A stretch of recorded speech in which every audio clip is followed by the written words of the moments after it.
Ça y est, le nouveau gouvernement est là. Ilunga Ilunkamba peut désormais commencer à travailler avec ses ministres, ses 65 ministres, plus lui-même, 66. Oui, les dinosaures, eux, ruminent déjà dans les chaumières parce qu'ils n'ont pas été au rendez-vous, et qui s'est pensé indispensable. Naturellement, ils concoctent déjà quelques plans, peut-être de déstabilisation au Parlement ou quelque part encore. Et l'Afrique, toujours malade de ses divisions, cette xénophobie qui part du Nigeria, en passant par l'Afrique du Sud, ou Congo-Brazzaville et l'Angola, les Africains, encore immatures, ne savent pas que la déstabilisation vient toujours d'ailleurs. Bienvenue, c'est le club. Pour analyser, décortiquer l'actualité de la semaine avec beaucoup d'impertinence, beaucoup d'insistance et beaucoup d'objectivité. Si vous voulez savoir comment ça fonctionne ici en RDC en matière d'actualité nationale, panafricaine et internationale, les journalistes congolais analysent avec beaucoup de logique. Gizenga reste toujours influent, il a toujours le contrôle du terrain. On apprend que le Rwanda est devenu premier producteur du coltan. Jean-Marie Kassamba, ce n'est pas une question qu'on a peur de nous. On ne nous respecte pas. Il y en a d'autres qui vivent sans nationalité, ils ne veulent pas se faire identifier. Carrément, ils ne sont plus congolais. Lorsqu'on parle de consensus, ça ne veut pas dire que tout le monde est d'accord.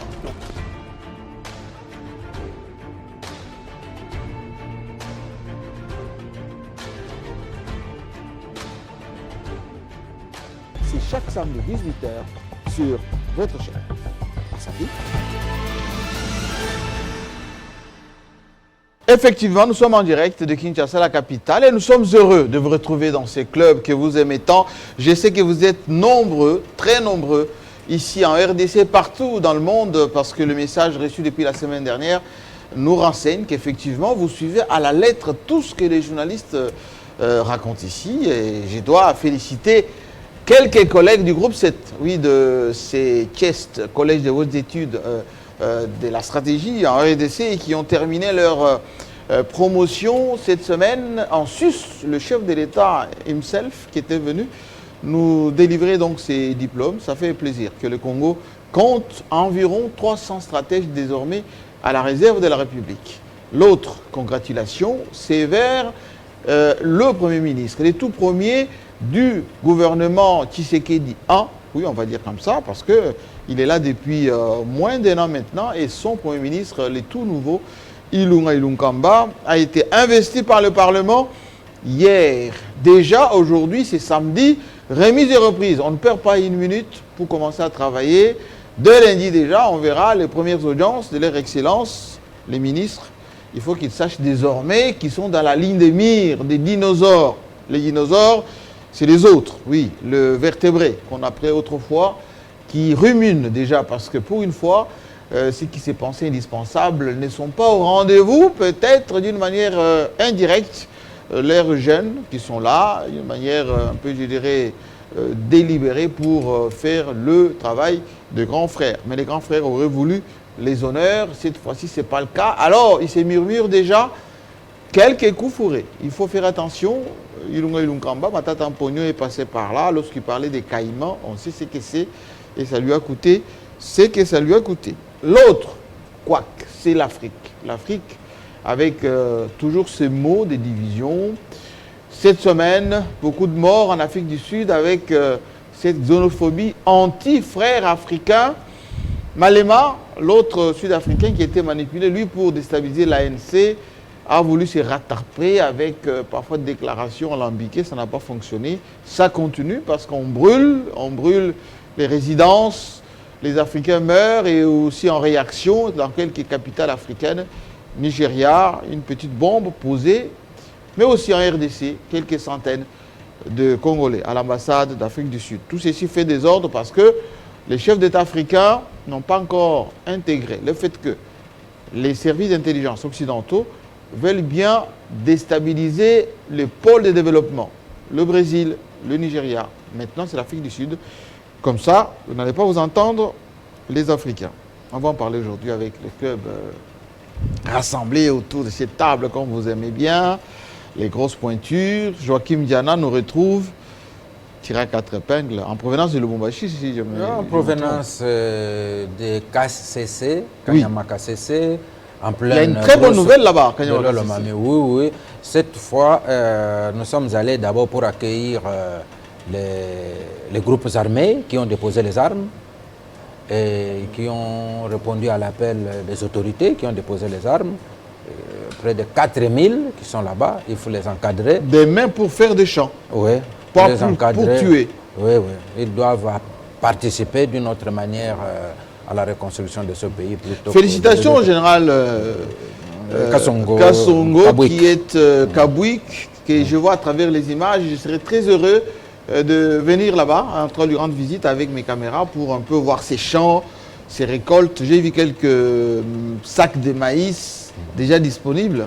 C'est son souhait le plus ardent. Oui. Les maïs, ce n'est pas quelques sacs, nous avons encore des dépôts pleins de maïs. Et à la gare, au niveau de Kanyama, vous en trouverez ces sacs déjà dans des wagons qui doivent aller en Bouge-Maï. Tout dépend maintenant de la disponibilité de l'SNCC. Est-ce qu'on va pouvoir se départir des importations zambiennes? Parce que ça nous cause des problèmes énormes. Hein? Le prix des farines a augmenté en ce moment à Lubumbashi. Jimka, c'est un scandale qu'un pays comme la RDC, avec tout ce que nous avons comme potentialité, ne fût-ce que seulement au centre pilote M. Laurent Désiré Kabila, oui.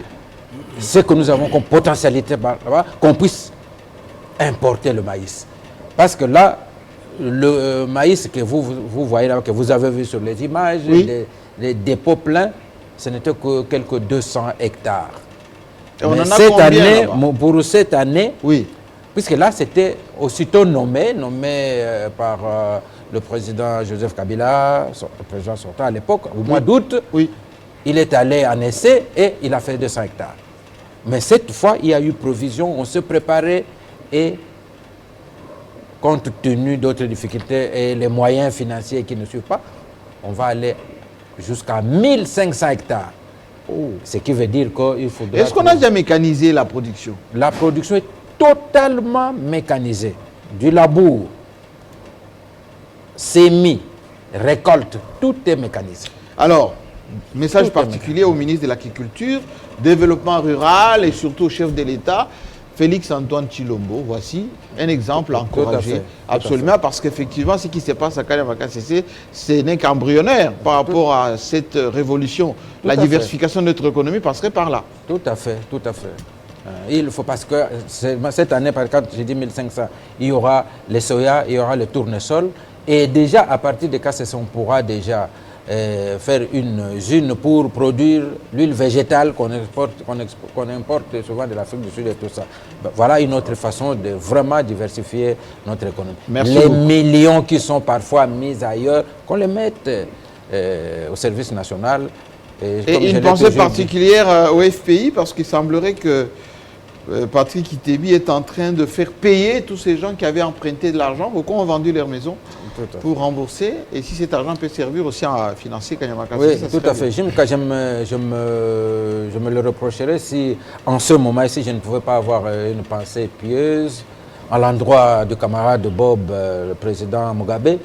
Héros africain. Le héros africain, un grand commandant, un grand africain, le genre de dirigeants qui sont à compter sur le bout des doigts d'une seule main dans ce continent. Absolument. Si la régie parle le même langage que nous, peut nous trouver quand même une photo de Robert Mugabe qui nous a quittés hier. C'est grand Africain d'ailleurs, qui a fait la fierté de la lutte pour l'émancipation du continent noir. Il se disait d'ailleurs mieux instruit que beaucoup de Britanniques et parlait mieux l'anglais que les Anglais. Et d'ailleurs, lui-même est resté à la fois Premier ministre puis président dans ce pays qu'on appelle les Zimbabwe. Il a donné la fierté aux Zimbabwéens en leur donnant leurs terres.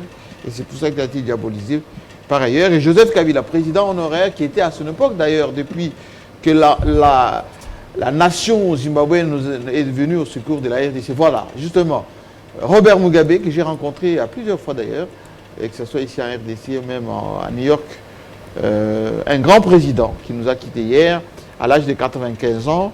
Il était donc hospitalisé à Singapour.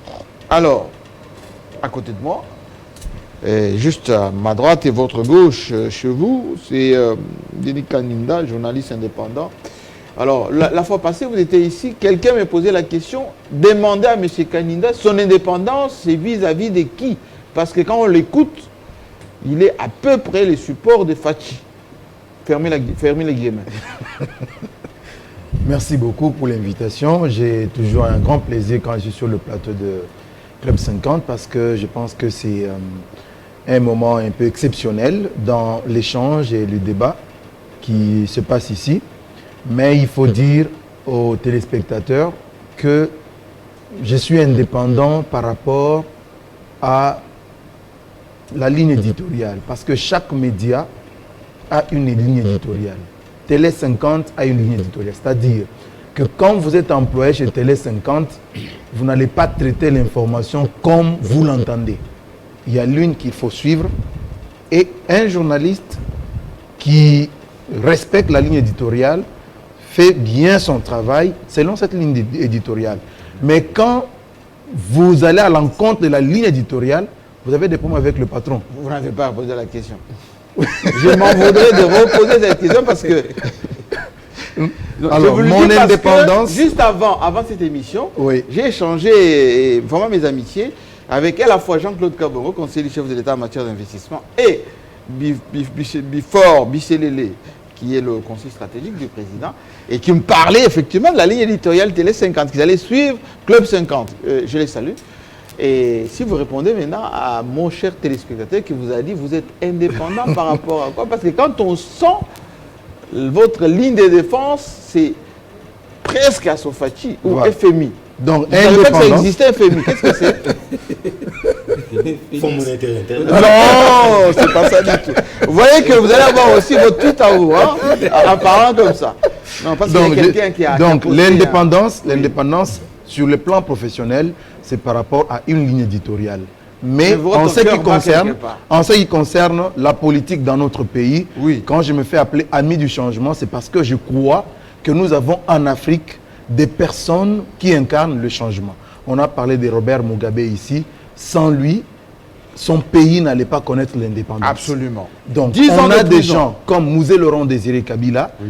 Par qui la libération est passée. Oui. On a des gens comme Étienne Tshisekedi Moulumba, par qui aujourd'hui on est fier de porter la cravate. Donc, moi je considère qu'aujourd'hui... qui a libéralisé. Il ne faut pas confondre. Oui, mais c'est Mobutu en 90 Étienne Tshisekedi qui a obtenu la vacance. Non. La cravate, il a été le premier citoyen à remettre la cravate. Non, faut pas c'est l'histoire. C'est l'histoire, Jean-Marie, c'est l'histoire. Le maréchal Mobutu. Personne autour de cette table ne me dira le contraire. Moi, je vous dis le contraire. En 90, le 24 avril exactement, le maréchal Mobutu Alantsele a dit de restrictions du passé, port de pantalons pour les femmes, port de abacos obligatoires, tout ceci est révolu. Vous créez vos partis politiques, vous créez vos associations, vos syndicats, etc. Et vous vous habillez comme vous voulez. Le 24 avril 1990. 90 exactement. Et Etienne Tshisekedi faisait déjà de la politique parce que depuis 78-78, 13 parlementaires avec la lettre 52 pages, n'est-ce pas? Ensuite, 83, si je ne m'abuse, la création de l'IDPS. Ils portaient la cravate tous, mon père y compris, en douce. Mais il n'avait jamais porté publiquement, juste avant que Mobutu ait libéralisé. Donc, il ne faut pas tordre l'histoire. Mobutu avait... les Aïrois ne portaient plus de cravate. C'est ce que je viens de dire. Ça, c'est connu. Oui. Parce qu'on mettait des abacos. Mais c'est lui qui a été le premier. Après sa lutte, c'était Etienne Tshisekedi, le premier à porter la cravate. Et je me souviens, à l'époque, j'étais encore petit, mon père est allé chercher sa cravate sous le mal là, comme... l'histoire de l'époque là, il a sorti la cravate. C'était grâce à Etienne Tshisekedi. Ça, je crois que même ceux qui nous suivent, ils le savent. Mais là n'est pas le problème. Vous aurez votre dose de mails. Je voulais simplement dire ici que je crois aujourd'hui au changement qu'incarne le président de la République, Félix-Antoine Tshisekedi Tshilombo. Donc c'est pourquoi je ne suis pas gêné de soutenir ses efforts pour effectivement aider le Congolais à sortir de la pauvreté et à lutter contre la corruption qui gangrène l'économie de la République démocratique du Congo. Merci beaucoup. Donc, je suis fier. On reviendra tout à l'heure sur les débats de la combat. semaine avec l'inspection générale, les finances, etc. Et vous allez voir que la lutte contre la corruption a de beaux jours. Juste à côté de vous, John Lungila, qui est, on va dire, l'un des meilleurs spécialistes en ce moment, parce que lorsqu'il analyse, je vous ai suivi l'autre fois parler de Dr Ilunga, pour qui j'ai beaucoup d'admiration, ce médecin congolais, qui gérait d'ailleurs un établissement à Bruxelles des grandes valeurs, bonne réputation, grand spécialiste, qui semble-t-il est interdit des sorties du pays, on ne comprend pas. Donc on va en revenir avec force de détail très prochainement. Et j'ai beaucoup apprécié votre analyse parce que vous étiez plus que pertinent. Il fallait présenter les faits et sauver aussi ces citoyens qui ont servi le pays. Oli Lunga fait la fierté du Congo en Belgique, vous l'avez dit. Il a su gérer des hôpitaux menacés de faillite, dotés de budgets colossaux, mais avec des audits chaque année. Jamais on a constaté un détournement de sa part. Mais c'est quelqu'un d'une sobriété extraordinaire. Effectivement. Même moi, ici, j'ai eu un pas le fréquenter, on a échangé. Aucunement, je n'ai entendu des propositions indécentes par rapport à la gestion du budget, etc. Ça m'étonnerait que dans notre pays, lorsque les gens excellent dans leur discipline, ils rencontrent souvent des difficultés de cette nature. Ce qui est regrettable, c'est qu'il ne sait pas de quoi on lui reproche. Et il constate à travers les réseaux sociaux qu'il y aura un document de la 2e qui lui interdit de sortir du pays sans connaître les raisons. Et je pense que le chef de l'État à qui nous avons adressé cette analyse va s'y pencher de manière objective pour éviter, parce que Oli Lunga aujourd'hui est voulu à l'international, à l'OMS et un peu partout pour ses prestations. Et je ne souhaite pas qu'à chaque fois que le chef de l'État se déplace, on lui pose des questions sur le cas Oli Lunga. On va dire que c'est son prisonnier personnel. Non, ça, ce n'est pas bien. Ça ne sera pas bien. Je pense que je vais juste donner, bon, pas un conseil, mais je vais dire à mon frère Kaninda de ne pas lire l'histoire de manière entrecoupée ou saucissonner l'histoire, parce que on est suivi par des millions de gens, des élèves, des enfants qui n'ont jamais connu Etienne Tshisekedi, qui n'ont jamais connu Mobutu. Il faut bien présenter l'histoire et rester objectif. Je pense qu'ici, il n'y a pas de ligne éditoriale quand on vient participer à l'émission. J'ai vu que tu as beaucoup souffert pour justifier ta position. Je pense que si ce sont vos convictions, vous n'allez pas avoir autant de peine pour le justifier. Permettez-moi de rendre hommage, parce que pour Mugabe, nous l'avons déjà fait. C'est un ami de la RDC, Mugabe. On l'a vu, le seul, l'ancien chef de l'État. Il nous a qui a poussé la SADC à venir chez nous. Il est resté avec nous jusqu'à la fin. Je retiens de lui son combat pour défendre les valeurs africaines, surtout sa position, son opposition contre l'homosexualité. Ces propos encore qui n'échappent plus à ma conscience. Quand il s'adresse à Obama pour dire, comme lui, il soutient l'homosexualité, je vais me rendre à Washington pour solliciter sa main. C'était extraordinaire. Et je pense que c'est ce que nous devons garder de lui comme souvenir. Je pense aussi à ce net moment, à Mobutu. Le maréchal. C'est pratiquement le 22 ans, la commémoration de sa disparition. Mobutu est décédé le 7. Le maréchal. Le père de l'unité nationale, ça on ne doit pas l'oublier. D'authenticité. Nous gardons une pensée pieuse à lui. Et même à Papa Gizenga aussi, parce que c'est aujourd'hui qu'on l'a inhumé. Rappelez-vous qu'effectivement, il a été déterré chez lui à Bouma, je crois. C'est Bouma, effectivement.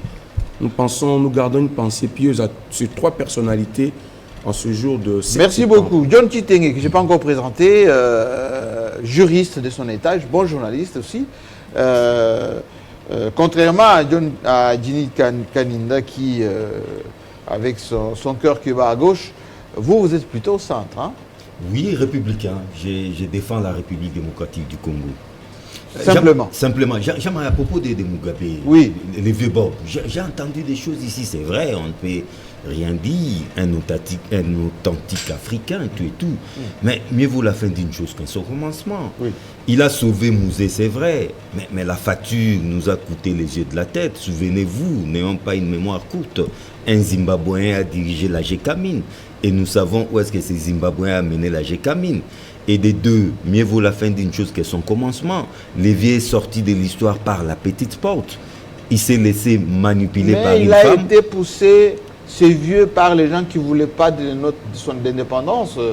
on va dire, économique du Zimbabwe. Mais c'est vrai, c'est vrai. Les Blancs n'ont jamais accepté que Mugabe ait donné des terres aux Noirs. Non, mais les vieux, c'est laissé... Alors qu'il a fait éduquer ces Zimbabwéens à 80%. Chapeau bas, mais Oui. le vieux a dérapé. Il s'est laissé manipuler par une femme. Je ne sais pas si c'est le poids de l'âge, à tel point que même ses propres compagnons ont décidé, si on continue avec ces vieux, ça sera notre disparition totale et autant l'écarter. Est-ce que vous connaissez l'histoire de Lénine, par exemple, Ouais, ou ouais. l'histoire de Bill Clinton, par exemple, avec Monica Lewinsky? Ouais. Est-ce que vous connaissez l'histoire du général de Gaulle qui a été désavoué par référendum? Où est-ce que vous voulez en venir, Jean-Marie? Pour vous dire tout simplement que la plupart des grands hommes dont on parle très souvent, ils ont toujours leur petite histoire.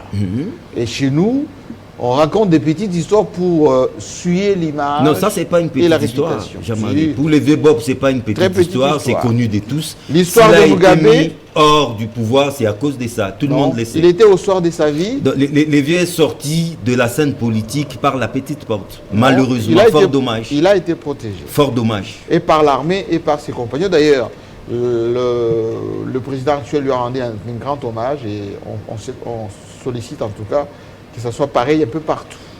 Voilà, des gens comme Mugabe, il n'y en a pas beaucoup d'ailleurs qui affrontent et qui disent clairement aux Occidentaux que l'Afrique, c'est notre Afrique et il faut nous laisser un peu la diriger, cette partie du monde, avec nos propres idées. Alors, on revient maintenant au débat. Monsieur Kaninda parlait tout à l'heure de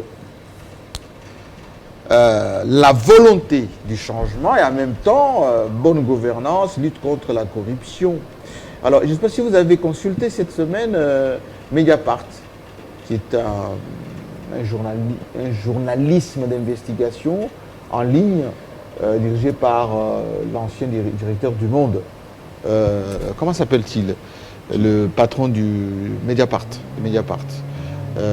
Son nom va revenir. Il a des petites lunettes comme ça, petite moustache. Il était au Monde avant. C'est lui qui a créé Mediapart d'ailleurs. Pour revenir sur cette affaire des 15 millions de dollars de redevance pétrolière, est-ce que ce n'est pas gênant, M. Kaninda, qu'en même temps, on parle de la lutte contre la corruption, de la bonne gestion des finances publiques, et que quand il y a une inspection nationale, générale, des finances, qui essaie de voir un peu plus clair, on stoppe ces investigations. Ça ne vous gêne pas, vous? Bon, il faut dire que je suis quand même le dossier, même s'il n'y a pas trop d'ouverture par rapport aux détails. J'ai lu le rapport de l'IGF. Oui. Mais lorsque vous lisez ce rapport-là, il ne vous donne pas tous les éléments qui peuvent C'est la conduire synthèse. à une analyse efficiente de l'affaire. J'essaie de synthétiser pour ceux qui nous suivent, n'est-ce pas? Ok. Les compagnies pétrolières payent de la redevance un pourcentage, n'est-ce pas, à l'État. Et sur les 100 millions de dollars, il y a 15% qui revient à l'État congolais. Cet argent a été effectivement payé et on a donné l'ordre que cet argent soit logé sur un compte. Normalement, ça devait revenir au Trésor pour que le Trésor puisse constituer, comme il est dit d'ailleurs, son patrimoine. Mais on a dit que cet argent doit être viré vers un autre compte, des suivis de programmes, de 100 jours, etc. Et on n'a pas encore trouvé des pièces qui justifient l'utilisation de ces fonds. Bon, Mediapart a donné un peu une répartition. là encore, il y a un souci, Oui. parce qu'à la base, il faut dire que le gouvernement congolais doit aux sociétés pétrolières. Parce qu'il y a les produits qui sont utilisés par notamment la société Transco, par certains services de l'État et tout, et que l'État devait à ces sociétés pétrolières-là. Il y en a, je crois, 4 ou 5. Kobil, Ingen, bon, on va faire leur publicité. Alors, il s'est fait que le gouvernement a mis du temps pour payer sa dette. On parle de mais la finalement, part il a de sorti l'État. les 100 millions. Oui. Et sur les 100 millions, Oui. il y a la décote de 15% qui devait revenir dans les caisses de l'État. 15 millions. 15 millions. Oui. Alors, mais les 15 millions ne sont pas allés dans ce compte-là. Parce que lorsque vous lisez le rapport, il y a le directeur de cabinet du chef de l'État qui écrit une lettre pour demander que cet argent soit viré vers le compte de l'exécution des travaux de 100 jours. Mais après, il y a une lettre, ça c'est toujours dans le rapport, il y a une lettre du ministre d'État, ministre de l'économie, hein, le vice-ministre, pardon, le vice-ministre intérimaire, qui va signer une autre lettre pour demander que l'argent soit plutôt viré vers le compte du Trésor.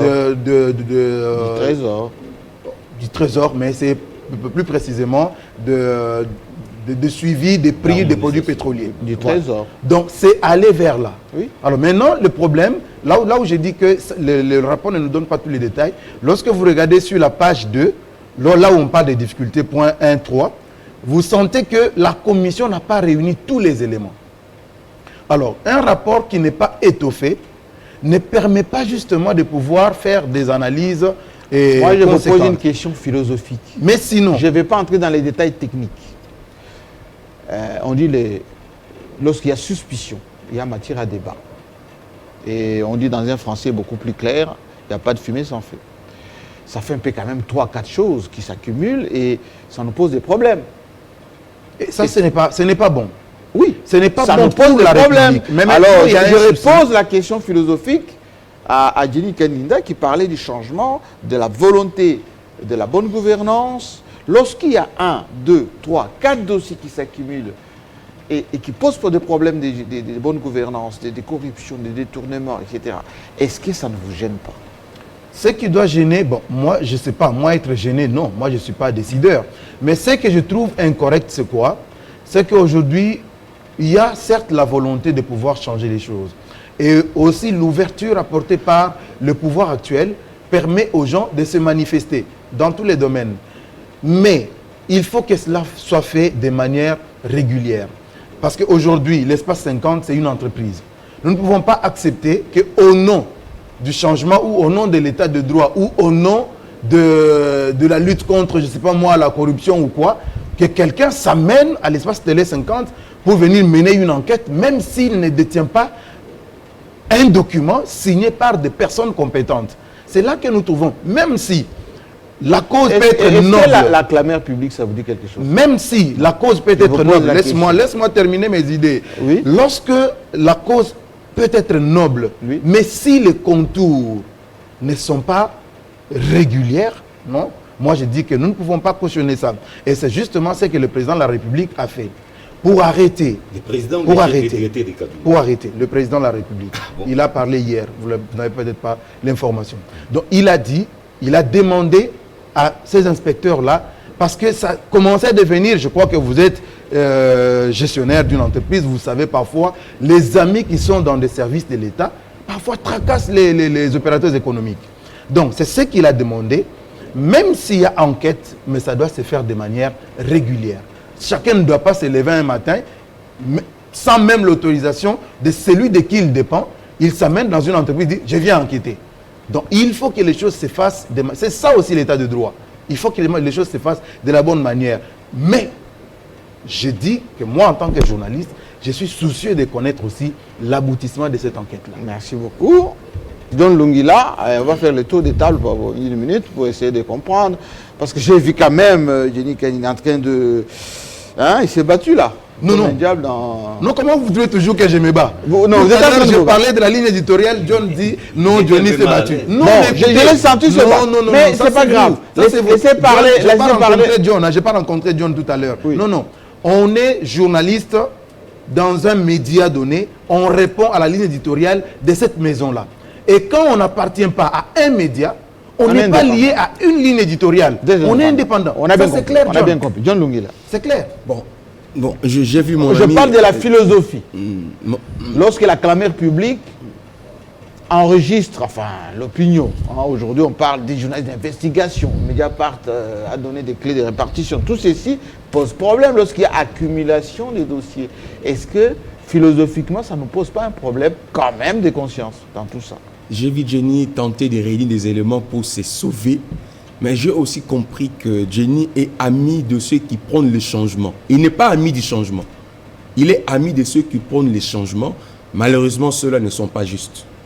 Alors, il faut faire la part des choses. Même la Bible nous dit que quand le juste se multiplie, le pays a la chance d'atteindre son développement, son épanouissement. Mais si c'est le contraire, je pense que le changement tant prôné par Jenny ne sera jamais au rendez-vous. Je pense que si on tient vraiment au changement, ayons le courage de dire, même à ceux aux partisans du changement, s'ils sont à côté, il faut leur rappeler, ce n'est pas ça le changement. L'ami du changement n'est pas égal au changement. Ces dossiers, nous l'avons évoqué, ça fait plus de 2 mois maintenant. Nous avons posé des questions claires autour de l'exécution du programme de 100 jours du chef de l'État. Des promesses ont été faites par le chef de l'État. Et l'argent a été débloqué. Nous parlons aujourd'hui de 15 millions. Mais il y a les 17 millions débloqués pour les maisons préfabriquées jusqu'à aujourd'hui. Avant, on nous a fait croire que le matériau était déjà à Kinshasa et que maintenant, il fallait même qu'on demande pardon à certains. Aujourd'hui, où est-ce que nous en sommes avec ces programmes d'urgence, avec les maisons préfabriquées? Il y a un autre dossier qui s'ajoute de 15 millions. Nous avons parlé de ces dossiers. Malheureusement, rappelez-vous, même sur ce même plateau, on a été accroché par les amis parce qu'il fallait défendre les intérêts égoïstes. Aujourd'hui, qu'on le veuille ou pas, cette histoire de 15 millions va couler à la peau le directeur du cabinet du chef de l'État. Et je suis au regret de constater... Même s'il est innocent. Mais l'innocence n'est pas dans le discours, dans les articles de la presse. Ce ne sont pas de médias créés pour des circonstances qui vont convaincre l'opinion. Parce que jusqu'aujourd'hui, même la réponse du chef de l'État est une réponse politique. Le chef de l'État a répondu de manière politique pour sauver un partenaire qui est encore important pour le moment, politiquement. Caméré, c'est un élément important pour la stabilité politique. Maintenant, il faut continuer à fermer les yeux. Parce que politiquement, nous ne sommes pas prêts à appliquer l'impunité sur lui. C'est une réponse politique parce que le chef de l'État est resté longuement silencieux sur cette question-là. Est-ce qu'il était gêné, le président? Mais il faut lire, il faut voir sa réponse. Parce qu'on a parlé de la ligne... Il faut bien comprendre la réponse du chef de l'État. Oui. Je pense que la question, elle n'est pas compliquée. Est-ce que cet argent existe? Les 15 millions, existe-t-il et c'est où? Et si c'est déjà dépensé, qu'est-ce qu'on en a fait? Il faut donner des réponses à la question. Et on sait que c'est la présidente de la République qui est beaucoup plus citée. Il y a un conseiller, je crois une conseillère en communication, il y a un directeur de presse présidentielle, il y a des attachés de presse, mais je pense qu'ils sont mieux placés pour rencontrer la préoccupation de l'opinion sur cette question-là. Le silence nous renseigne, prouve à suffisance qu'il y a un problème qui se pose. Regardez, même le service de l'État sont en train de... s'entrer dedans. Voilà. Il y a quoi se poser des questions. Je pense que à ces niveaux-là, l'ami du changement va nous aider. Mais très bien. Alors, le juriste que nous avons, il y a quand même, on dit, les doutes profitent à l'accusé. Aujourd'hui, les doutes profitent quand même à Vital Caméré jusque-là, parce que quand on dit que c'est lui, mais lui dit qu'il n'y a pas de preuves. J'ai vu même Léon Lemba posté, twisté. Voilà, Caméré, il est assez intelligent pour se comporter aussi maladroitement, parce qu'il connaît les méandres, il connaît les procédures, etc. Et quelqu'un disait en Europe, en Lingala, Kamel a lié à Kaye Moroté. Donc là, on va te bêler. Donc s'il y avait moyen, c'est là que les bas blessent. Il aurait déjà mangé avec beaucoup, et c'est difficile que ce beaucoup pose problème. Mais je pense qu'il y a quand même matière à réflexion. Il y a matière à réflexion, Jamaïca. Juridiquement parlant et tout le reste. Oui, mais rapidement, mon ami Kanim a dit peut-être qu'on n'avait pas l'information, les chefs de l'État s'est prononcé depuis, mais en fait, il est venu à la rescousse de son directeur du cabinet qui s'est noyé. Donc dire que non, peut-être vous ne savez pas, les chefs de l'État s'est prononcé. Non, les chefs de l'État ne s'est pas prononcé. Lungila l'a dit. Il a dit respectez la procédure. Faites-le, mais respectez la procédure. Même parler de la procédure, Jean-Marie, c'est vrai, je suis juriste, vous l'avez dit. Oui. Je connais la valeur en procédure tant civile, la valeur de la forme en procédure tant civile que pénale. Parce que avant de toucher au fond, il faut voir la forme. Si vous ne remplissez pas la forme, on peut rapidement vous dégoûter. Mais comment expliquer, même parlant de la forme, lorsque le responsable de l'ANER, le numéro 1 de l'ANER, instruit... Non, le 2, numéro 2. Le numéro 2, ah oui, tout justement, c'était le numéro 2. Instruit le procureur. Instruit à l'inspecteur général des finances. Oui. Qu'il fasse son travail. Qu'il fasse son travail de mener des enquêtes auprès des ministères, tout et tout. Procureur saisi. Depuis que le procureur saisi, depuis que Fachi a prêté serment depuis le 24 janvier. En ce moment, le directeur du cabinet ne sait pas encore que la procédure est viciée. Il laisse faire le cours normal de l'enquête. Et d'ailleurs, même l'adjoint, directeur de la com adjoint, avait dit que c'est normal, que l'ANER est demandé. Oui, en ce moment-là, c'était bon. C'était bon. On n'avait pas encore ça, vu que la transparence. La procédure était viciée. Oui. Mais lorsqu'on se rend compte maintenant que l'enquête prenait une autre direction, se dirigeait maintenant vers les cabinets du chef de l'État. Parce qu'il faut dire que le nom du directeur du cabinet des chefs de l'État était déjà cité dans des salles dossiers. Et maintenant, l'enquête s'est réorientée vers lui. C'est en ce moment-là que monsieur le directeur du cabinet va devenir légaliste. Que non, la procédure a été viciée. On ne peut pas intimer l'ordre, le numéro 2 de l'ANER ne peut pas intimer l'ordre à l'inspection générale des finances, ça ne peut que passer par la présidence parce que ces deux organes sont directement liés à la présidence. Oui, la tutelle. Au début, là, ça ne posait pas problème. C'est la correspondance du directeur du cabinet qui va maintenant mettre la puce à l'oreille des Congolais. Pourquoi il empêche? Pourquoi il empêche? Et au moment, il y a eu même une confusion totale au niveau du cabinet. Ils ont même semblé nier l'authenticité de cette correspondance. Que non, cette correspondance, le directeur... Ah oui, c'est un fake d'ailleurs. Non, fake news, il n'a pas écrit ça, tout et tout. Et nous avons... On est quand même un peu habitué avec les fakes. Oui, oui, souvenez-vous de l'hôtel des villes. L'hôtel des villes, absolument. Tout. Donc c'est vraiment un dossier où il y a beaucoup de zones d'ombre, Jean-Marie Katsamba. Mais Dieu merci, j'ai aimé la conclusion de mon ami Kaninda qui soutient les régimes en place et que tout le monde veut que cette enquête aboutisse. Procédure ou pas procédure, mais c'est que peut-être les directeurs des cabinets oublient, l'ANER a un champ d'action large. Très large, Jean-Marie.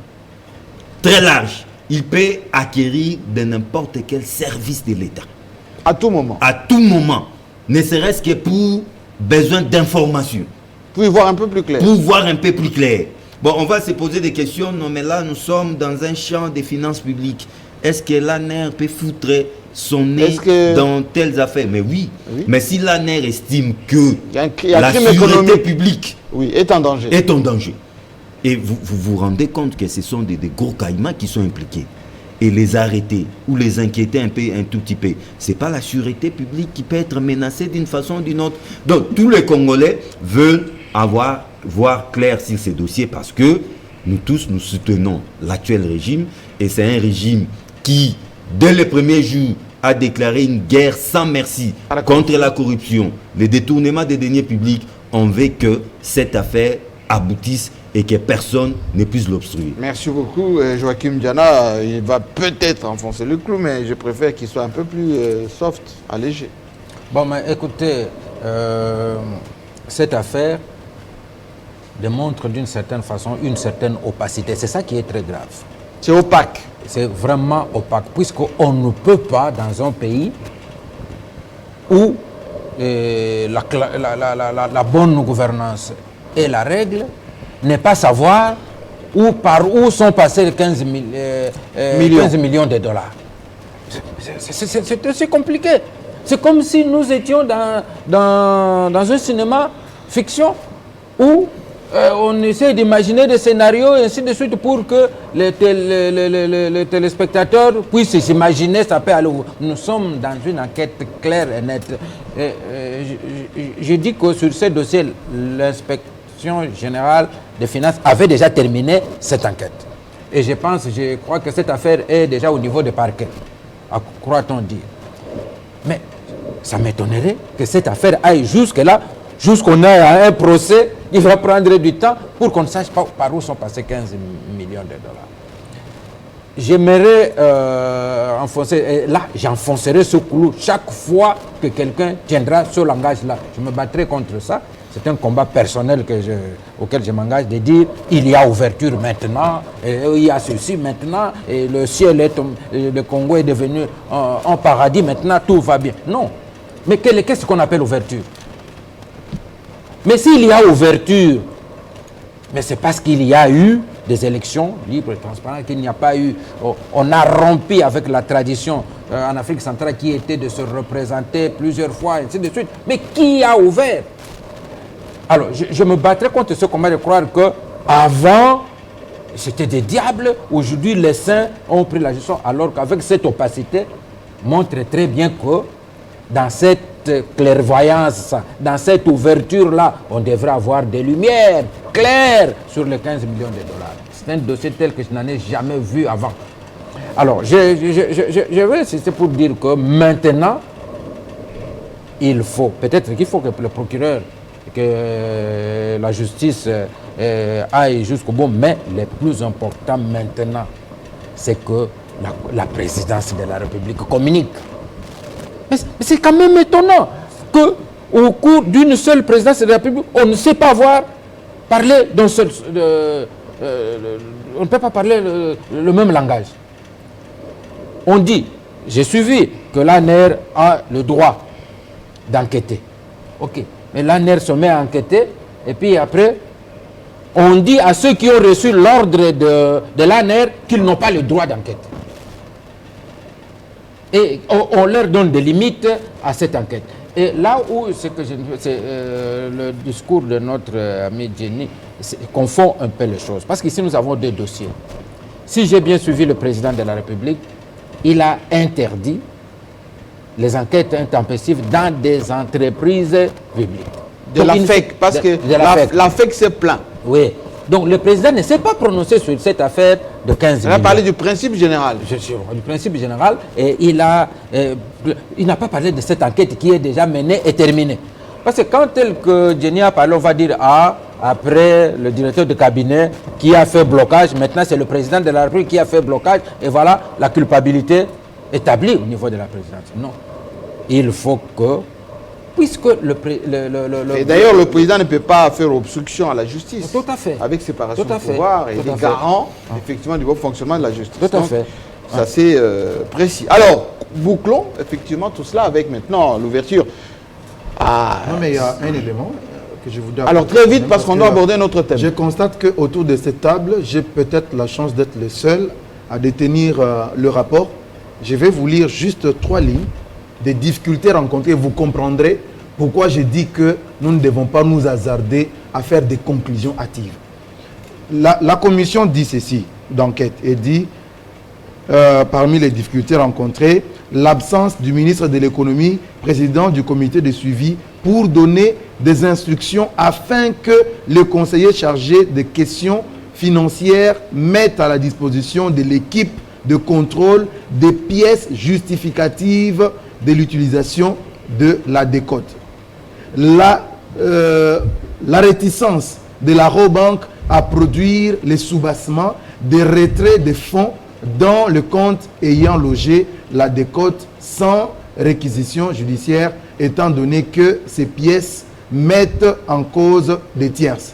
Le retard dans la production des documents et autres données par la société, par les sociétés pétrolières. En quoi ça nous déjà, quand vous avez la commission qui a de telles difficultés à réunir les éléments, notamment sur les retraits des fonds, notamment sur les soubassements ayant été utilisés pour le retrait des fonds. Mais comment vous pouvez aboutir à une conclusion? C'est pourquoi je dis, en tant que journaliste, je préfère attendre l'aboutissement de l'enquête au niveau des institutions judiciaires, que l'enquête prenne son cours normal. Ici, on aboutit à rien. Mais nous analysons les faits.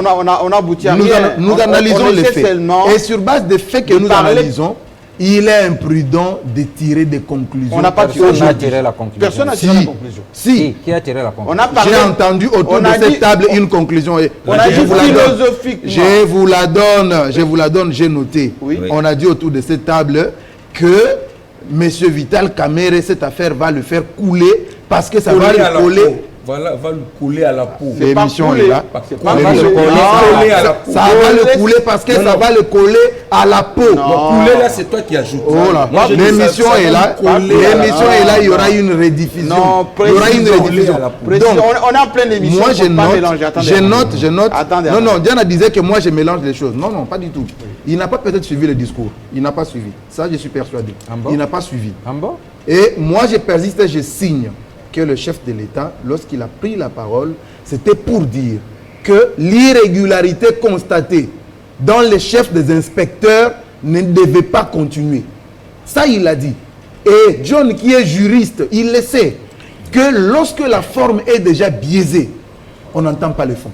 Il le sait. Je l'ai dit. Il ne peut pas me contredire. Alors comment ici, il veut faire croire que la forme, même si elle est biaisée, on peut aller dans le fond? Non, nous ne devons pas bonder dans les contradictions comme ça. C'est toi qui confonds les choses. Clairement. Écoutez, j'ai dit ceci. L'enquête sur les 15 millions n'est pas ammêlée avec les enquêtes qui ont été faites à Bra-Congo et c'est sur cela. Ce sont des affaires différentes. Pourquoi ça peut être lié? Pourquoi? Enfin, il y a un amalgame. Est-ce qu'il est interdit? Écoutez, il est interdit à l'inspection des finances. Il y a un problème qui lie les deux affaires. Posez-moi la question. Posez-moi la question. Non, je ne veux pas cette affaire. Le trait d'union, Jean-Marie Kassamba, le trait d'union dans ces deux affaires, c'est quoi? C'est l'irrégularité dans la procédure. Contredisez-moi. Tu insistes, je te contredis pour dire ceci. L'inspecteur des finances n'a pas besoin de toi pour aller contrôler les finances de l'État, dans les institutions de l'État. Mais maintenant... Il n'a pas besoin de quoi pour terminer votre phrase? Il n'a pas besoin d'autorisation. Oh mon Dieu! Il n'a pas besoin d'autorisation. On est où là? Mais je vous dis cela. Qui signe l'ordre de démission? Mais enfin, quand il a déjà reçu le mandat... Il reçoit le mandat de qui? Dites aux téléspectateurs qui signe son ordre de démission, il dépend de qui. Ce n'est pas parce que j'ai dit ceci. J'ai bien dit ceci. On n'est pas en train d'analyser une enquête. On est tout simplement en train de parler philosophiquement. Donc, ça ne sert à rien de dire que moi j'ai fait l'amalgame. J'ai dit ceci. Attendez. L'ANER a chargé a demandé à l'inspection de faire son travail. Le travail de faire le travail. Ça, ce n'est pas une autorisation. Ça, ce n'est pas un mandat reçu. L'IGF dépend de qui, Diana? Il faut le dire. De la tutelle du président. L'ANER dépend de qui? Il faut le dire. L'IGF dépend de qui?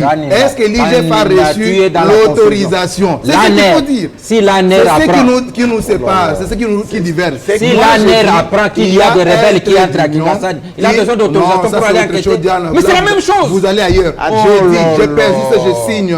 Les traits d'union entre les deux affaires, l'affaire 15 millions et l'affaire les sociétés brassicoles, tout ça, c'est l'irrégularité dans la procédure. Je persiste, je signe. Merci beaucoup. De 15 millions, il n'y a pas eu régularité. Merci beaucoup. Je voulais juste repréciser qu'ici, nous parlons philosophiquement de l'approche. Lorsqu'on parle lutte contre la corruption, il n'y a pas qu'il y ait des soupçons. Il n'y a pas qu'il y ait l'accumulation d'affaires qui portent à croire que ce qu'on luttait ou ce contre quoi on luttait hier, c'est ce qu'on fait aujourd'hui, tout simplement. On n'entre pas dans le dossier parce que le dossier est en cours d'analyse, en cours d'exécution, etc. On verra l'issue de tout ceci. On ne fait que des appréciations journalistiques, tout simplement. Personne n'est condamné, personne n'est invectivé. Revenons au débat maintenant avec cette thématique panafricaine. On va sortir des frontières un tout petit peu. Oui, ça concerne un peu la RDC parce que ce que nous avons vécu cette semaine en Afrique du Sud, ça nous pose de réels problèmes de cohabitation entre Africains. C'est une récidive parce que ce qui arrive aux ressortissants nigériens, zimbabwéens, ghanéens, congolais, etc. en Afrique du Sud, ça s'est déjà produit en 2008, en 2007, en 2012, etc. Et à chaque fois, c'est toujours la même chose. On accuse les étrangers qui sont en Afrique du Sud de venir prendre et l'emploi et gérer les commerces, etc. Et il y a mort d'hommes, il y a des dégâts matériels importants, il y a même de blessés. Et ceci, à l'époque, a été condamné par Jacob Zuma. Et depuis que Ramaphosa est là, et ça ne fait que s'empirer chaque jour un peu plus. Alors, moi je pose cette question beaucoup plus clairement. John Chitende, est-ce que l'unité africaine dont on parle depuis 1963, quand on a créé cette organisation, on sait le panafricanisme de Kwame Nkrumah, de Lumumba, Mandela lui-même a été soutenu par Kadhafi, par beaucoup de leaders africains, dont le maréchal Mobutu. Est-ce que ça servait de lutter contre l'apartheid pour avoir ce type de résultats aujourd'hui? Jean-Marie Kassamba, d'entrée de jeu, je voulais dire que je suis partagé entre un sentiment de colère et de colère contre qui? Colère contre les Sud-Africains. Mais ils disent que vous venez prendre leur pain, leur emploi. Non. Jean-Marie Kassamba, et leurs femmes d'ailleurs. Ce ne sont pas eux qui pouvaient se comporter comme ça à l'endroit des frères africains. Les Zoulous et tout ça. À l'endroit des frères africains. Souvenez-vous, bon, peut-être que je me demande, Mandela, là où il est... Mandela, il doit se retourner vivant, dans sa tombe. Vraiment, franchement. J'aimerais que les Sud-Africains nous sont redevables. Il y a même des Aïrois à l'époque. Mais Papa Wemba a écrit des chansons, Franco a écrit. Oui, Papa Wemba, souvenez-vous de la chanson Esclave. Oui, bien sûr. Donc, quand je vois... Bob Marley a écrit même sur Zimbabwe. Un noir oui, s'attaquer à un autre noir. Avec violence. C'est le comble de l'ironie. Je ne sais pas l'expliquer. Comment l'expliquer? On prétend, pour des raisons d'ordre économique, ces étrangers viennent travailler à notre place, viennent prendre nos femmes, on ne sait pas travailler. Mais Jean-Marie, vous savez, pendant l'apartheid, malheureusement, ces gens n'ont pas eu à étudier. Ils n'ont pas étudié, mais il y a... Les Sud-Africains. Oui, mais il y a ça c'est la génération des papas. La génération qui est dans la rue, je pense que... C'est les enfants des années 80, oui, 90. Ils ont quand même cette chance-là d'étudier. Ils ne peuvent pas parler de l'apartheid. Parce qu'en 94, lorsque Mandela arrive, il y a eu Black Power, enfin, il y a eu un peu... C'est qu'on a dit, en Afrique du Sud, on donne un peu le pouvoir économique aux Noirs. Quand vous allez à Soweto aujourd'hui, il y a des centres commerciaux, il y a des jeunes dans les banques, qui sont dans des banques. Et pourquoi on peut penser d'une manière primitive comme je pense que c'est un groupe de voyous qui ne se retrouvent pas, mais c'est que je conteste, je déteste encore plus, c'est peut-être la réaction du gouvernement sud-africain. Ramaphosa, président. Je ne sais pas si il a condamné timidement. Il y a eu un des ministres qui avait dit d'ailleurs que, mais bon, que vous ne trouvez pas que c'est quand même injuste lorsque vous voyez beaucoup de Noirs qui gèrent les shops mais ce qu'il faut craindre, Jean-Marie, ce sont les représailles maintenant. On a vu au Nigeria. Au Nigeria, on a plastiqué les alentours de l'ambassade sud-africaine. Ça a pété. Oui. Et puis à Lubumbashi, il y a eu un mort. Oui. Un Sud-Africain mort. Mais même ici... le magasin. Il y a une tension terriblement contre les intérêts sud-africains. Mais je vais demander à nos frères, ajoutons un peu d'intelligence, un peu de sagesse dans leur bêtise, dans leur sauvagerie. Nous sommes à l'époque moderne. Nous ne devons pas recourir à des méthodes d'un autre âge. Les Congolais sont des hommes civilisés. J'ai déjà aimé la réaction du président de la République qui a boycotté les forums qui devaient se tenir lui, Gagamé, celui du Malawi. Il doit aller un peu plus loin. C'est-à-dire, couper les relations. Luanda est allé un peu plus loin. Il a expulsé l'ambassadeur sud-africain. Je crois que les faits sont tellement graves. Il y a des Congolais qui sont morts, une dizaine, je crois. 15. Oui, les faits sont tellement graves que boycotter ces forums ne suffit pas. On doit soit rappeler notre ambassadeur. Même la déclaration du président est un peu timide quand même. Rappeler notre ambassadeur urgemment et au besoin même expulser l'ambassadeur sud-africain du sol congolais. Oui. Mais à nos frères africains, à nos frères congolais, n'appliquons pas leurs méthodes, restons sereins. Mais vous, quand on vous suit dans la bande ici de cette émission, vous vous exprimez sur l'Angola à l'époque. Oui. Lorsqu'on a chassé les nôtres en Angola et au Congo-Brazzaville, vous avez dit... on ne nous respecte pas. Oui. Mais dans les cas d'espèces, c'est quoi maintenant? Non, on ne nous respecte pas. Là, je voulais qu'on expulse aussi les Angolais. Mais s'il faut appliquer la loi du talion maintenant, qu'est-ce que nous allons faire? Nous avons 2000 Sud-Africains. Nous allons nous mettre à tuer des Sud-Africains comme des sauvages? Ça, j'ai dit non, Jean-Marie Kassamba. Il ne faut pas appliquer les méthodes. Est-ce qu'il faut les expulser aussi? Il ne faut pas appliquer les méthodes de fous. Sinon, vous serez plus fou que les fous lui-même. C'est ça. Donc il ne faut pas l'expulser. Mais ce que j'ai demandé au chef de l'État, c'est d'aller plus loin, d'expulser l'ambassadeur sud-africain du sol congolais. Je crois que ça sera déjà une bonne réponse du berger à la bergère. Un symbole significatif. Ça sera une façon de nous faire respecter.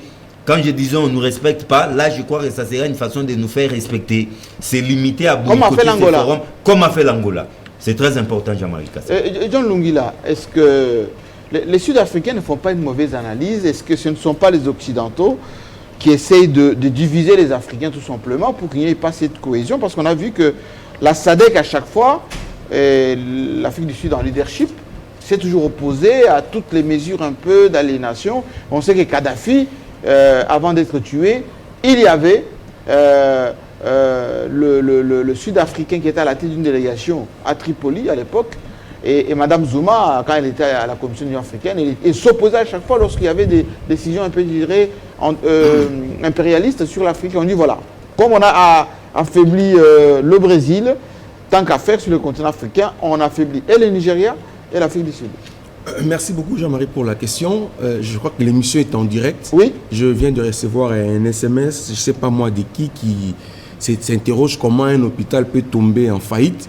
Je crois que vous avez été en Belgique. Oui. En Belgique, les hôpitaux sont gérés comme des entreprises. Bien sûr. Et donc, c'est ce que... Mais il y a beaucoup d'hôpitaux qui tombent en faillite. Hein? Voilà. Et donc, la réponse directe, les hôpitaux, ça tombe en faillite. D'ailleurs, en France, on a fermé beaucoup d'hôpitaux parce que non seulement ils n'étaient pas rentables, mais il n'y avait pas de fréquentation et que il y avait pas, les charges étaient plus importantes que les recettes. Voilà, on ferme. Et aussi, je n'ai pas dit que ça va faire couler Camille. Ça, je n'ai pas coller dit. À la ça peau. Va lui coller à la peau. C'est toi qui conclus que ça va lui couler. Moi, je n'ai pas dit ça.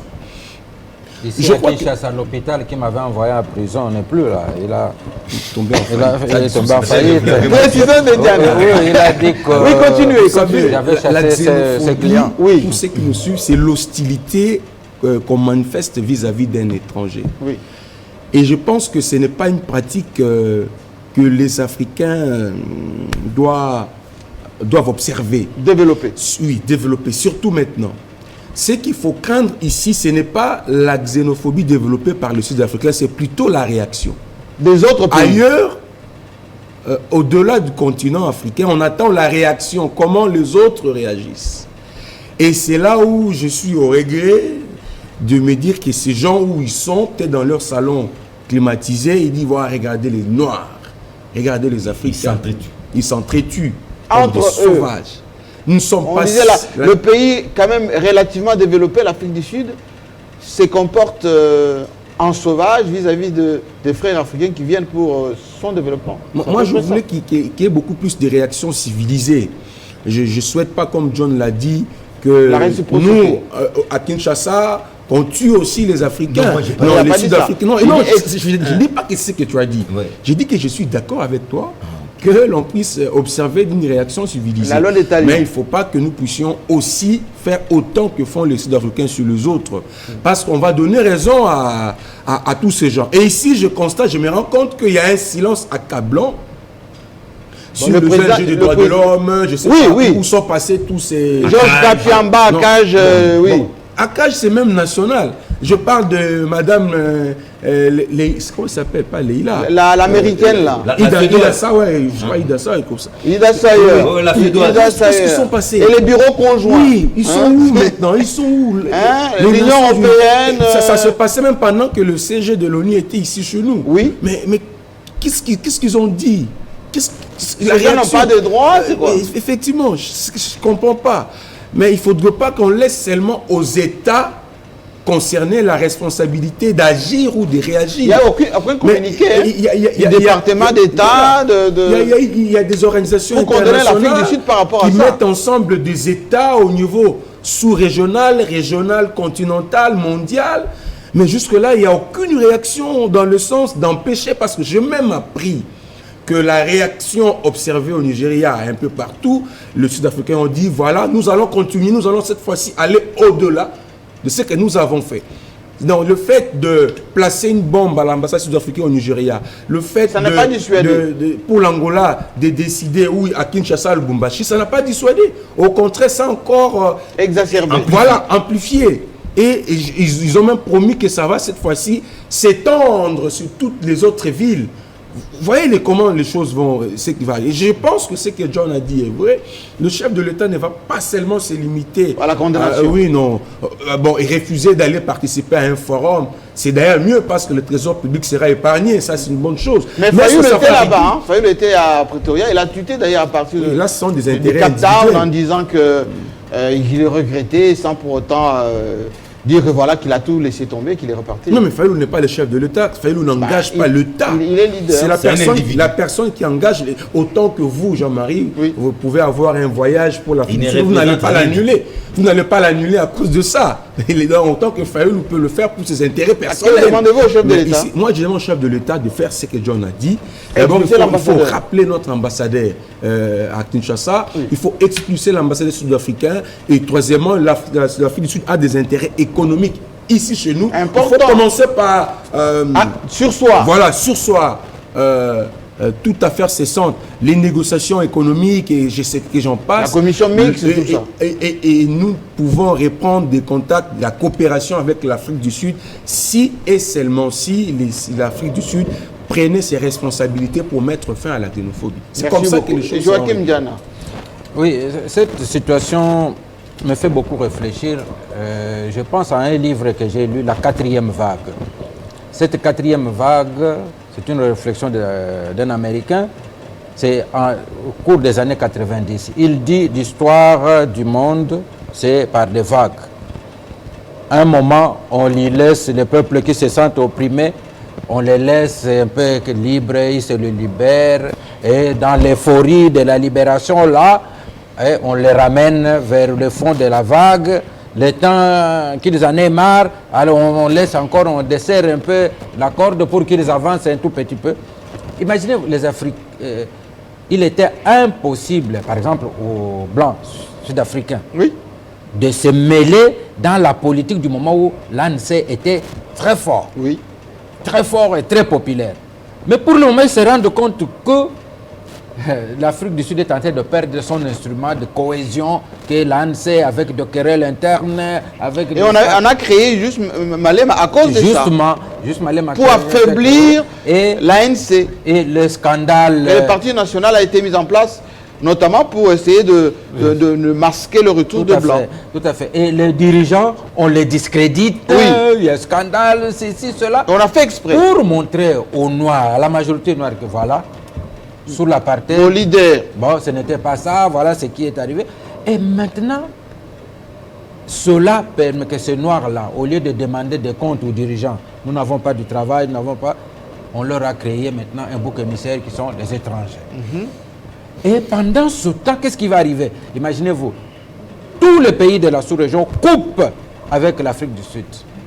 L'économie tombe. Mais ça sera parce que, plus que... Exemple, tous les commerces en Afrique du Sud, c'est géré par les étrangers. Tout à fait. Les Nigériens, les Zimbabwéens, les Ghanéens, les Congolais. Les Congolais, les restaurants, les taximens, par exemple, sont les Zimbabwéens. La situation sera pire à tel point que le retour de Blanc.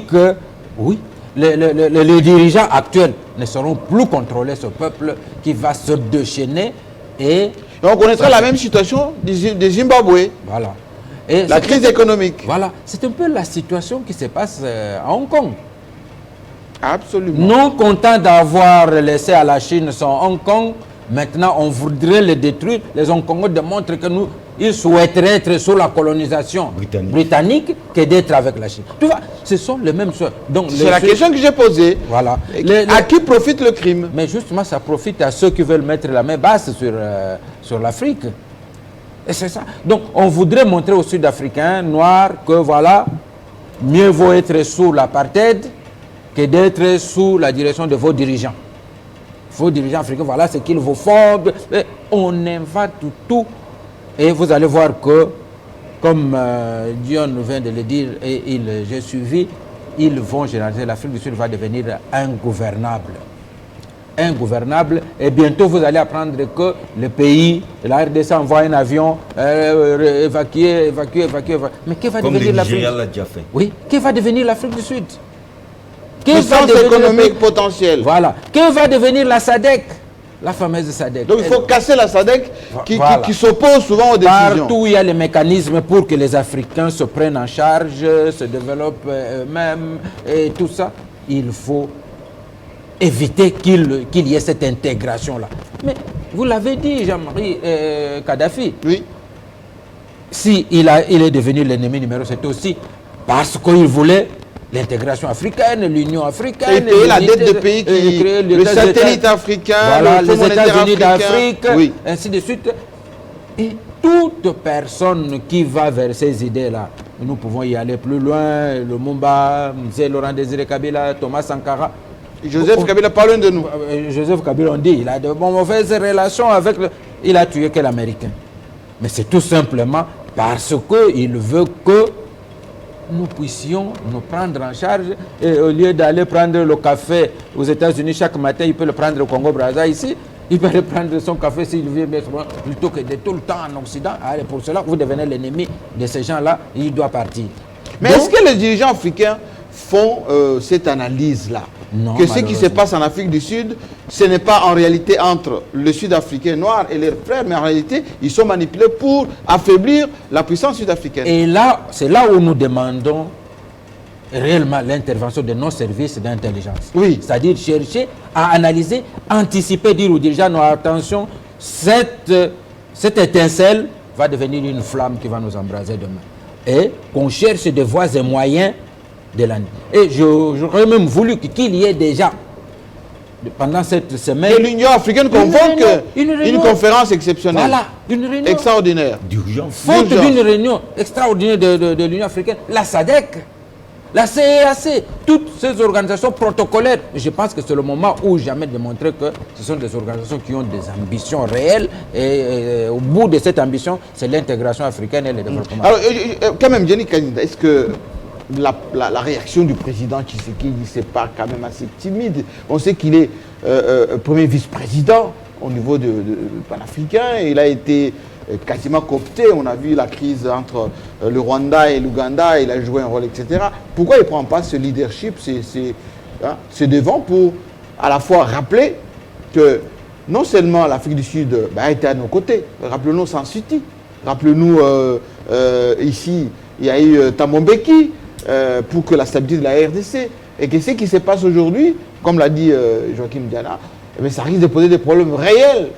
Nous exportons notre électricité en Afrique du Sud, il y a des commissions mixtes, l'eau, dans le mine par exemple, il y a énormément de dossiers stratégiques par rapport à l'Afrique du Sud. Pourquoi il n'y a pas, on va dire, l'approche beaucoup plus stratégique que juste condamner ces violences?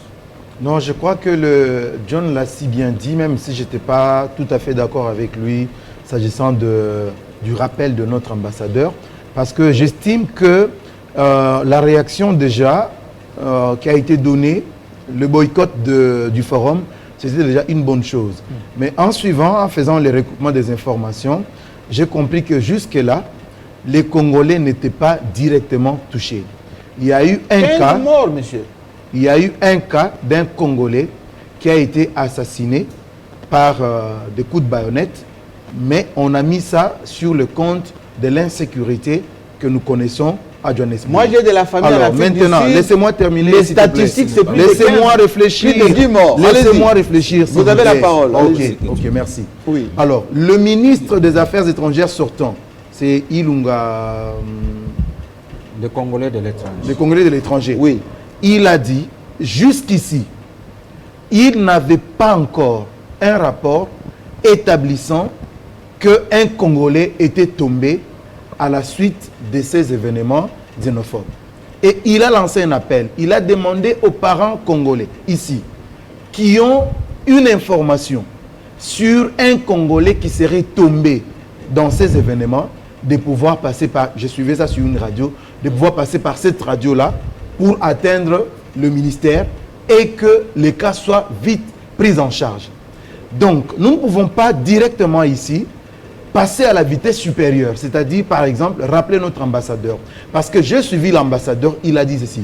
L'ambassadeur a lancé un appel aux Congolais vivant en Afrique du Sud. Il a demandé que si quelqu'un se sentait déjà en insécurité là où il est, il a donné un numéro pour que celui qui se sent en insécurité appelle et que l'on envoie la police de l'ambassade pour le récupérer. Savez-vous? Je termine. Laissez-moi. Il n'a même pas 3 véhicules, monsieur. Il y a quelqu'un qui est allé à l'ambassade, il a témoigné sur une radio, il a témoigné, il a trouvé l'ambassade fermée. Mais notre ambassade n'a aucun moyen, monsieur. Ils partent à l'ambassade, l'ambassade est fermée. Et aussi, ils ont... Je vous protège, vous avez la parole, continuez. Merci beaucoup. Je constate que lorsque les amis parlent, moi je m'étais. Mais lorsque je prends la parole, tous ils s'élèvent. la parole quand je parlais. Mais je vous donne la parole. Nous analysons, chacun analyse. On ne vient pas ici pour contredire l'un ou l'autre. On vient pour... chacun donne ses analyses. Il nous reste 5 minutes. Donc, d'après les informations que moi j'ai suivies, oui, l'ambassadeur a dit que l'ambassade a été fermée pour ne pas exposer les agents congolais qui y travaillent. Parce que le fait de quitter votre domicile jusqu'à l'ambassade, on peut vous avoir en cours de route. Et en ce moment-là, c'est l'ambassade qui va porter la responsabilité. Il a dit, je persiste, il a dit, il y a un numéro auquel vous devez appeler. Dès que vous sentez que vous êtes en insécurité, on envoie vous chercher. Est-ce que vous savez que nous sommes à ce stade, donc, ce que je dis là, c'est vérifiable. Ce que je dis, Jean-Marie, ce que je dis, ça a été dit. Je cite le ministre des Affaires étrangères chargé des Congolais de l'étranger. Je le cite. Si c'est faux ce que je dis, il peut passer ici pour me contredire. Très bien. Je le cite. Alors, je n'ai pas fini. Oui. Alors, le chef de l'État, aujourd'hui, lançait un appel pour qu'il puisse prendre le devant dans cette affaire et voir avec ses homologues africains comment résoudre cette crise. Je crois que c'est tout à fait indiqué, c'est tout à fait normal et il peut le faire. S'il a vraiment besoin de le faire, il peut le faire. Et je trouve que c'est vraiment indiqué parce que c'est dramatique, c'est inconcevable. Lorsque nous regardons les images, c'est insupportable. Nous ne pouvons pas accepter qu'un noir puisse traiter un autre noir comme ça, tout en sachant qu'aucun blanc ne peut traiter un blanc de cette manière-là. Et pourquoi les Africains doivent faire ça? De la manipulation de parler, moi, je suis tout à fait d'accord avec lui. Oui. Parce qu'il y a une certaine injustice qui plane aujourd'hui. Lorsque c'est une grande puissance qui commet des bavures, les autres se taisent. Et on sait que la République sud-africaine, c'est une grande puissance en Afrique aujourd'hui, autant que le Nigeria et les autres, et le Rwanda. Donc, lorsqu'ils commettent des bavures, on se tait, on ne dit rien. Mais si c'était la RDC, je crois que toutes ces organisations dont on a parlé ici, il y aurait déjà tollé au niveau international. Amnesty International. Et ça, nous disons non, ce n'est pas normal. Ce n'est pas normal. Donc, nous en appelons justement à l'attention des organisations africaines pour qu'ils s'élèvent aujourd'hui pour dire non à l'Afrique du Sud. J'ai suivi dans les réseaux sociaux, ils lancent déjà l'ultimatum contre les étrangers pour ces 9 ici. Ils disent si vous ne sortez pas, nous allons tuer. L'Afrique du Sud sentira le sang, ça sentira le feu. Ils promettent déjà ça à la suite de ce qu'il y a eu comme représailles dans les pays africains. Merci donc beaucoup. Je crois que c'est le moment que le président africain s'élève. Il nous reste 5 minutes. Tour d'étable, une question à chacun. Concernant les dinosaures qui ruminent dans le chaumier en ce moment, en ce qui concerne le gouvernement Ilunga, on l'avait dit d'ailleurs avant la publication de ce gouvernement que lui-même d'ailleurs, Denis Kaninda disait si on ne veut pas de telles têtes, etc. Bon, finalement, malgré ce qu'avait dit John Lungila, que pourquoi vouloir de telles têtes et pas d'une telle autre, mais finalement, il y a eu quand même moins de vertébrés. Est-ce que John Kitende, on peut s'entendre au retour des manuvelles, de ces vertébrés caïmans qui se sentent un peu mis à l'écart à la manière de Macron, qu'il avait quasiment nettoyé la classe politique française. Je me souviens d'une vieille chanson de Luamboma qui a dit, oui, lorsque Mobutu avait pris le pouvoir, il dit Mobutu, il faut Keba, Bandoki Basili Nanute. Oui. Donc je crois que cette chanson est vraiment d'actualité. Bandoki Basilité. Bandoki Basilité. Et ils sont là. Oui, ils sont là. Je crois que tous ces dinosaures tapissent maintenant dans l'ombre. Il ne jure que par l'échec du gouvernement Ilunga 1 sous Félix Tshisekedi. Parce que ces bébés-là, ces bébés, eux ne sont pas là, oui, ça doit brûler, ça doit capoter. Oui. Comme ça, lorsque le peuple va sentir que rien ne marche, on va remaniement. Retour aux valeurs sûres. Je crois qu'ils ne seront pas si cyniques jusqu'à mettre les bâtons dans les roues de ces gouvernements, à jeter des pots de bananes sur les chemins de ces gouvernements, afin que ces gouvernements chancellent. Mais je crois bien que Félix Tshisekedi va ouvrir l'œil, et le bon, parce que c'est lui le commandant suprême, c'est lui le garant du bon fonctionnement des institutions. Comme je le disais tantôt, il doit ouvrir l'œil et le bon, parce que Bandokinan va faciliter, il doit veiller au grain. pour que les choses marchent et surtout sanctionner. Quand ça ne marche pas, on doit Absolument. prendre les décisions. Alors, Joachim Diana, le mariage, FCC Cash, beaucoup de ces dinosaures disent que ça ne va pas marcher parce qu'ils ont pris les mauvaises cartes. Et qu'il faut revoir tout ceci, sinon ça va capoter ces mariages. En fait, il y a des gens qui estiment être nés pour être ministre. Pour être ministre et jusqu'à la fin de leur vie, ils seront toujours ministres. Et je le disais dans une autre occasion que le Premier ministre, il est dans un attelage dangereux. Dangereux. Parce qu'il faudra que le jour où les choses vont commencer à bouger de gauche à droite, il risque de se trouver isolé, abandonné de tout le monde. Je dis ceci, moi j'aime parler clairement. Il doit savoir qu'au FCC, on communique très peu. Les gens du FCC ne communiquent pas assez. Lorsqu'il y aura des boulets contre lui, il se terrain dit c'est débrouillé, hein, c'est son affaire. Oui. Et alors, on va mettre Iloura devant les faits accomplis. Voilà, devant les faits accomplis, il doit se battre seul. Alors c'est pourquoi j'ai dit, maintenant là, dans cet attelage, il a le cash, il a le FCC. Au FCC, il y a des groupements, des ambitions. Donc, surtout les autorités morales. Oui, le classique, donc, comme vous l'avez dit, certains. Oui. Et alors, maintenant, il doit, lui, s'organiser à communiquer. C'est-à-dire quoi? Quand vous êtes une toile blanche, on vous jette une tache noire. Si vous ne l'effacez pas, il y a une deuxième, une troisième et vous devenez noir. Totalement noir, vous êtes sale, tout le monde est noir, mais ça est le côté. Donc c'est pourquoi la stratégie, comme on dit, la stratégie de la mer, lorsqu'il y a il faut l'évacuer. Il faut l'évacuer et on l'évacue. Moindre problème. Il faut l'évacuer. C'est cela, c'est ce que nous condamnons à la présidence actuelle aujourd'hui. Des histoires comme ça qui peuvent même aller jusqu'aux oreilles de FMI et dire la gestion n'est pas transparente. Au lieu de les évacuer clairement. Comme cette affaire de gratuité de l'enseignement. Voilà. Parce qu'on nous signale déjà qu'il y a dans des écoles où il n'y a pas de craie. Il n'y a pas de crédit. Il n'y a pas de, de fonctionnement. Précipitation. Il y a les écoles où on a dit, vous payez jusqu'au jour où nous allons recevoir tout le fonctionnement. Et nous allons rembourser. Et c'est les enfants qui vont rembourser. Voilà. Donc, John Lungui, là, on doit terminer. Le plus grand problème pour Ilou-Kamba, c'est la cohésion. S'il parvient à créer la cohésion dans son gouvernement, ça sera déjà pour lui un grand pas. Surtout là où il y a des ministères. Donc entre ces mixages... Là où il y a un ministre et son vice-ministre, il n'y a aucun problème. Mais là où il y a un ministre et avec un vice-ministre, la cohésion ne sera pas facile. Moi j'ai suivi une vidéo par exemple pour le ministère de l'EPSP. Oui. Avant même qu'il soit investi, déjà le vice-ministre a donné le ton.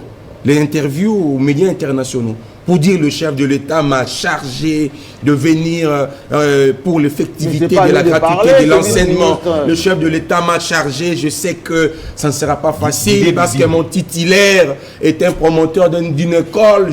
Vous voyez déjà cette posture-là. Devant son titulaire, ça risque de ne pas passer, ça va créer de problèmes. Parce que déjà la cohésion entre les différentes bases du FCC, IDPES, ça ne colle pas. Mais lorsqu'on parle de l'esprit de la chaîne de commandement, est-ce que ces ministres et vice-ministres, qu'ils soient du CACH ou du FCC, est-ce qu'ils vont respecter la chaîne de commandement? Mais c'est là où j'interpelle le Premier ministre. Vous voyez, par exemple, à la Défense nationale, il y a un ministre, il y a un délégué, et vous connaissez les tempéraments de Sylvain Mutombo. Oui. Donc, il faut que Ilou-Kamba fasse un effort pour faire comprendre à son équipe, un peu comme Matata l'avait fait à l'époque, le mettre tous au pas à côté pour leur rappeler qu'ici, vous n'êtes pas CACH, vous n'êtes pas FCC, vous êtes ministre. Vous êtes ministre d'État, vous êtes vice-premier ministre. Et surtout, ne pas tenir le discours de Didier Boudimbo, là, où il parle des choses de ça m'a instruit. Il est sous la responsabilité du Premier ministre, en plus vice son titulaire seul à la signature. Je termine ici. Oui. Je suis d'accord avec Jenny, mais c'est insuffisant ce qu'ils ont fait. Il faut prévenir. Parce que même la police sud-africaine est complice. On voit à travers le vidéo la police sud-africaine faire la même chose. Absolument. Et donc il faut, je reste dans ce que j'avais dit avant, on doit rappeler l'ambassadeur parce qu'il y a déjà là un terrorisme au niveau psychologique déjà, parce qu'ils n'arrivent plus au lieu de travail. Jenny, terminons. Bon, je parle alors qu'on a déjà lancé le générique, c'est pas grave, mais je considère qu'ici, nous devons encourager le Premier ministre, Sylvestre Ilunga-Ilunkamba, à la cohésion, mais aussi et surtout à la recommandation du député Thomas Lokondo, le courage. Il doit avoir le courage de dire la vérité quand il le faut. Il doit avoir le courage de sanctionner quand il le faut. Le deuxième pilier, le ministre cache. Le deuxième pilier de son action gouvernementale, le renforcement de l'autorité de l'État et l'instauration de l'État de droit. S'il arrive à le faire respecter avec courage, je crois qu'il aura réussi. Parce qu'on se souvient de l'époque 1+4, où on avait ici des chefs de guerre, on avait ici des présidents de partis politiques, les gens très forts, mais sous l'impulsion de Joseph Kabila, ils ont su travailler ensemble pour faire avancer les choses. Et je crois aujourd'hui que le président de la République, qui incarne le changement et qui a aujourd'hui le devoir de redevabilité envers les Congolais. Parce qu'en 2023, on ne verra pas ces ministres-là. On ne verra pas ces caciques-là, ces dinosaures-là qui sont dans l'ombre, qui voudraient tirer des ficelles. Il devra sanctionner ceux qui pensent que la République leur appartient. Nous ne sommes pas leur chose. Et surtout l'indiscipline de certains qui pensent qu'ils sont instruits directement par le président. Qu'ils soient des cash ou de FCC, je crois qu'il est temps que l'état de droit soit vraiment installé. Qu'on punisse les coupables. Merci beaucoup. Et effectivement, le droit à la discipline, en tout cas la règle sera appliquée par Ilunga-Ilunkamba, Premier ministre. C'est lui le chef effectivement du gouvernement qui doit faire respecter son autorité par ses ministres, ses vice-ministres, même s'ils sont du cash ou du FCC relevant de leur autorité morale respective. Merci en tout cas de votre fidélité. Je sais que vous avez beaucoup de questions, d'observations, de contributions. N'hésitez pas à nous le faire parvenir, comme vous le faites d'ailleurs chaque semaine. À la semaine prochaine, avec un plaisir.